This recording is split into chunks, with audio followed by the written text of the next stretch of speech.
নমস্কার, নববার্তা বাংলা নিউজে সবাইকে স্বাগত জানাই। আপনারা দেখছেন নববার্তা বাংলা নিউজ। খবরের প্রথমেই দেখে নেব আজকের সংবাদ শিরোনাম। মালদহের স্কুলে ছাত্রের রহস্য মৃত্যু, দোষীদের শাস্তির দাবিতে 5 দিন ধরে মৃতদেহ আগলে রইল পরিবার।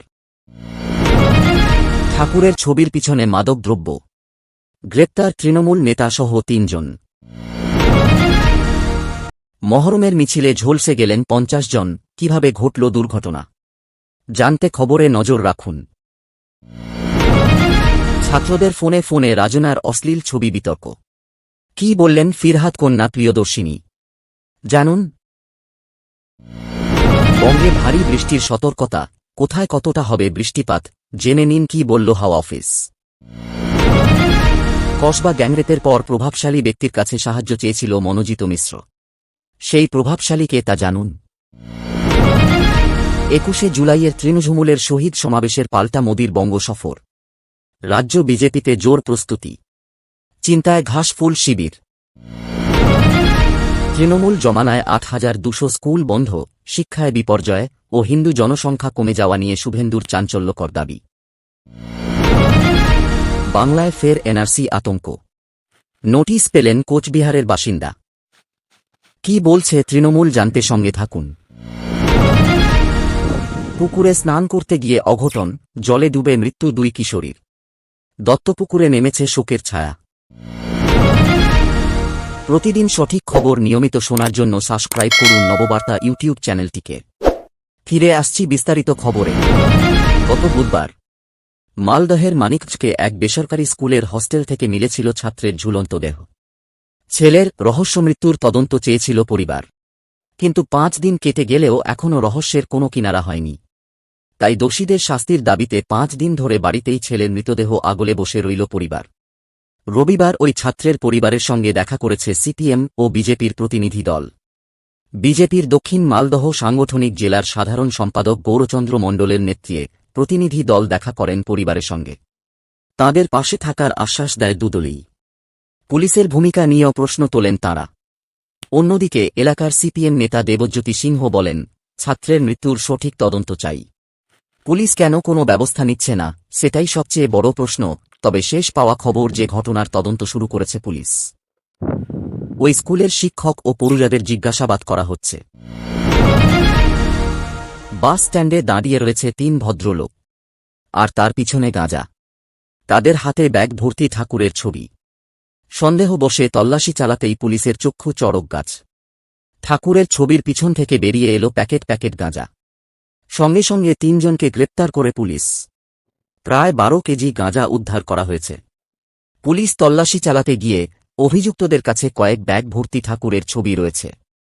সেই ঠাকুরের ছবিগুলোর তল্লাশি করতে গিয়ে পুলিশের চক্ষু চড়ক গাছ। তারা দেখতে পায় লক্ষ্মী, গণেশ ও শিব ঠাকুরের ছবির পিছনে গাঁজা লুকিয়ে রেখেছে দুষ্কৃতীরা। অভিযুক্তরা এই গাঁজা ভিন রাজ্যে পাচারের পরিকল্পনা করেছিল বলে জানা গিয়েছে। এই ইস্যু নিয়ে জেলা তৃণমূল চেয়ারম্যান আশিস বন্দ্যোপাধ্যায় বলেন, অঞ্চল সভাপতি জানিয়েছেন নারায়ণপুর পঞ্চায়েতের সদস্য লালন শেখকে গ্রেপ্তার করা হয়েছে। আইনের পথে চলবে। আমরা তাঁর এই কাজের তীব্র বিরোধিতা করি। বিহারের দারভাঙায় মর্মান্তিক দুর্ঘটনা, মহরমের মিছিলে অগ্নিকাণ্ডের ঘটনা।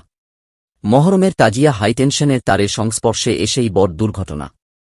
এই ঘটনায় ঘটনাস্থলেই মৃত্যু হয় 1 জনের এবং কমপক্ষে 50 জন জখম হয়েছেন বলে সূত্র মারফত খবর পাওয়া গিয়েছে। আহতদের আশঙ্কাজনক অবস্থায় হাসপাতালে ভর্তি করা হয়েছে বলে জানা গিয়েছে। রাজন্যার অশ্লীল ছবি টিএমসিপি নেতাদের ফোনে ফোনে ঘোরাঘুরি করছে, এমনই অভিযোগ করেন বহিষ্কৃত তৃণমূল নেত্রী রাজন্যা হালদার। এবার সেই ইস্যু নিয়ে মুখ খোলেন কলকাতা পুরসভার মেয়র ফিরহাদ হাকিমের মেয়ে প্রিয়দর্শিনী। শনিবার এই বিষয়ে প্রিয়দর্শিনী বলেন, এটার বিষয়ে আমি ঠিক জানি না, আমার কাছে এমন কোন ছবি আসেনি। আর যদি এটা সত্যি হয়ে থাকে তাহলে এটি খুবই নোংরা ঘটনা। এখন এর যুগ, এটাকে ক্রাইম হিসাবে দেখতে হবে, দল হিসাবে দেখলে হবে না। মানুষের মধ্যে খারাপ ও ভালো দুই থাকে। সত্যি এই ঘটনা ঘটলে খুব খারাপ হয়েছে, কিন্তু এটাকে পার্টির রং দেওয়া ঠিক নয়। অন্যদিকে প্রশ্ন হল যে রাজন্যা কি প্রশাসনের দ্বারস্থ হবেন নাকি না, তাও সময়ের অপেক্ষা। এবার এক নজরে দেখে নেব আজকের আবহাওয়ার খবর। রাজ্য জুড়ে ভারী বৃষ্টির সম্ভাবনা, বিশেষ করে জলপাইগুড়ি, আলিপুরদুয়ার, কোচবিহার। দক্ষিণবঙ্গের 4 জেলায় অতি ভারী বৃষ্টির সতর্কতা জারি।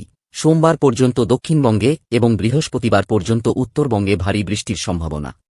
বুধবার ভারী বৃষ্টির সম্ভাবনা রাজ্য জুড়ে। ভারী বৃষ্টির সম্ভাবনা থাকবে জলপাইগুড়ি, আলিপুরদুয়ার, কোচবিহার জেলাতে। আজ ও আগামীকাল অতি ভারী বৃষ্টির সতর্কতা। দক্ষিণবঙ্গের 4 জেলায় অতি ভারী বৃষ্টির সতর্কতা জারি করেছে হাওয়া অফিস। সেই সঙ্গে বাঁকুড়া, পুরুলিয়া, পশ্চিম মেদিনীপুর, ঝাড়গ্রামে রবিবার অতি ভারী বৃষ্টির সতর্কতা রয়েছে। আলিপুর আবহাওয়া দপ্তর সূত্রে খবর, মৌসুমী অক্ষরেখা পুরুলিয়া, কলকাতার ওপর দিয়ে বিস্তৃত। কলকাতা হয়ে দক্ষিণ পূর্ব দিক দিয়ে উত্তর পূর্ব বঙ্গোপসাগর পর্যন্ত বিস্তৃত। কলকাতা ল কলেজের প্রথম বর্ষের ছাত্রীকে গণধর্ষণ মামলায় বর্ষর তথ্য ফাঁস করল পুলিশ। জানা গিয়েছে, গত 25 জুন অর্থাৎ ঘটনার একদিন পর মূল অভিযুক্ত মনোজিত মিশ্র তার পরিচিতদের কাছে সাহায্য চেয়েছিল। পুলিশ জানিয়েছে, এই ঘটনায় মূল অভিযুক্ত মনোজিত মিশ্র, ছাত্র জাইব আহমেদ, প্রমিত মুখার্জি এবং 55 বছর বয়সী নিরাপত্তা রক্ষী পিনাকি ব্যানার্জি সহ মোট 4 জন জড়িত। পুলিশের তথ্য অনুযায়ী, ঘটনার পর মনোজিত মিশ্র দক্ষিণ কলকাতার বেশ কয়েকটি এলাকায় গিয়েছিল। রাসবিহারী, দেশপ্রিয় পার্ক, গড়িয়াহাট, ফার্ন রোড এবং বালিগঞ্জ স্টেশন রোডে ঘোরাঘুরি করার সময় সে তার পরিচিতদের সাথে যোগাযোগ করার চেষ্টা করে। মোবাইল টাওয়ার ডেটা থেকে জানা গেছে যে সে একটি পুলিশ স্টেশনের কাছেও গিয়েছিল। এক তদন্তকারী কর্মকর্তা জানিয়েছেন যে 26 জুন মনোজিত দেশপ্রিয় পার্কে এক প্রভাবশালী ব্যক্তির সাথে দেখা করেছিল, কিন্তু সেই ব্যক্তি ঘটনার গুরুত্ব বিবেচনা করে তাকে সাহায্য করতে অস্বীকার করে। ওই ব্যক্তি তাকে এই বিষয় থেকে সরে আসার পরামর্শ দিয়েছিল। কলকাতা পুলিশ এই মামলায় আরও প্রমাণ সংগ্রহের চেষ্টা করছে। এর জন্য মোবাইল ডেটা এবং অন্যান্য সূত্র খতিয়ে দেখা হচ্ছে। 21 জুলাই শহীদ দিবসের মেগা র্যালির ঠিক আগে প্রধানমন্ত্রী নরেন্দ্র মোদীর কলকাতা সফরের সম্ভাবনা ঘিরে রাজ্য রাজনীতিতে বিরাট জল্পনা তৈরি হয়েছে। সূত্রের খবর, 18 জুলাই বা তার আশেপাশে মোদী আসতে পারেন রাজ্যে। রাজ্য বিজেপি সূত্রে জানা গেছে, মোদীর পশ্চিমবঙ্গের সফরসূচির সম্ভাব্য তারিখ নির্ধারিত হয়েছে 18 জুলাই। ওই দিন প্রধানমন্ত্রী মোদী দমদম বা বারাসাতে একটি জনসভা করতে পারেন। পাশাপাশি মোদী দুর্গাপুরেও একটি জনসভা করতে পারেন। সফরের উদ্দেশ্য 26 বিধানসভা নির্বাচনকে সামনে রেখে দলীয় সাংগঠনকে শক্তিশালী করা ও 2026 সালের বিধানসভা নির্বাচনকে সামনে রেখে প্রস্তুতির বার্তা দেওয়া। একই সঙ্গে কেন্দ্র রাজ্য সংঘাত, নারী নির্যাতন ইস্যুতে রাজ্য সরকারের সমালোচনায় মোদী এবারও রাজ্য সরকারকে নিশানা করতে পারেন বলেই রাজনৈতিক মহলের ধারণা। তৃণমূল সরকারের আমলে রাজ্যে প্রায় 8200টি স্কুল বন্ধ হয়ে গেছে। এমনটাই বিস্ফোরক দাবি করলেন বিধানসভার বিরোধী দলনেতা শুভেন্দু অধিকারী, যা তিনি আজ ভারত কেশরী শ্যামাপ্রসাদ মুখোপাধ্যায়ের জন্মবার্ষিকীতে প্রকাশ করেন। তার অভিযোগ, রাজ্য সরকার বাংলার শিক্ষা ব্যবস্থাকে সম্পূর্ণ বিপর্যয়ের মুখে ঠেলে দিয়েছে, যা রাজ্যের ভবিষ্যৎ প্রজন্মের জন্য অশনি সংকেত।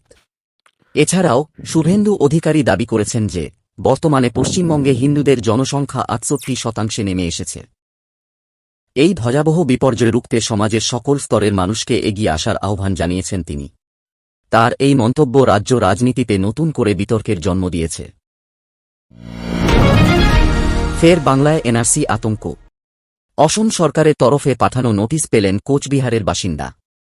ঘটনাকে কেন্দ্র করে প্রবল শোরগোল এলাকায়। ঘটনার নিন্দার সরব হয়েছেন উত্তরবঙ্গ উন্নয়ন মন্ত্রী উদয়ন গুহ। কেন নোটিশ পেলেন ভেবেই কুল কিনারা পাচ্ছেন না ওই ব্যক্তি। জানা যাচ্ছে, আগামী 15 জুলাইয়ের মধ্যে ওই ব্যক্তিকে অসমের কামরূপে জেলা পুলিশ সুপারের কাছে হাজিরা দেওয়ার নির্দেশ দেওয়া হয়েছে। সঙ্গে রাখতে হবে ভারতীয় হওয়ার প্রমাণপত্র। স্বাভাবিকভাবেই প্রবল আতঙ্কে তিনি। কিন্তু ওই ব্যক্তির সঙ্গে অসমের কোনো রকম যোগ নেই বলেই দাবি। এই ঘটনার নেপথ্যে বিজেপির চক্রান্ত বলেই দাবি তৃণমূলের উত্তরবঙ্গ উন্নয়ন মন্ত্রী উদয়ন গুহর। কয়েক বছরের ব্যবধানে আচমকা কোচবিহারের বাসিন্দাকে নোটিশের ঘটনায় স্বাভাবিকভাবেই শোরগোল পড়ে গিয়েছে রাজ্য জুড়ে। পুকুরে স্নান করতে গিয়ে অঘটন, জলে ডুবে মৃত্যু হল 2 কিশোরীর। মর্মান্তিক দুর্ঘটনায় দত্তপুকুর থানার জয়পুল এলাকায় শোকের ছায়া। মৃতরা হল বছর 11-র তিয়াশা বাল্মীকি এবং 14 বছর বয়সী রূপসা বন্দ্যোপাধ্যায়। তারা দুজনে এদিন দুপুরে বাড়ির পাশে একটি পুকুরে স্নান করতে গিয়েছিল, কিন্তু দীর্ঘ সময় পেরিয়ে গেলেও তারা বাড়ি না ফেরায় খোঁজ শুরু করে পরিবারের লোকেরা। শেষে বিকেলে পুকুরে তাদের দেহ ভাসতে দেখেন স্থানীয়রা। উদ্ধার করে বারাসত মেডিকেল কলেজ হাসপাতালে নিয়ে যাওয়া হয়। চিকিৎসকরা তাদের মৃত বলে ঘোষণা করেন। যদিও পুলিশ জানিয়েছে একটি অস্বাভাবিক মৃত্যুর মামলা রুজু করে তদন্ত শুরু হয়েছে। ময়নাতদন্তের রিপোর্ট পাওয়ার পরেই মৃত্যুর সঠিক কারণ জানা যাবে। এই ছিল এখনকার সংবাদ। পরবর্তী সংবাদ দেখার আমন্ত্রণ জানিয়ে এখনকার মতো শেষ করছি। ধন্যবাদ সবাইকে।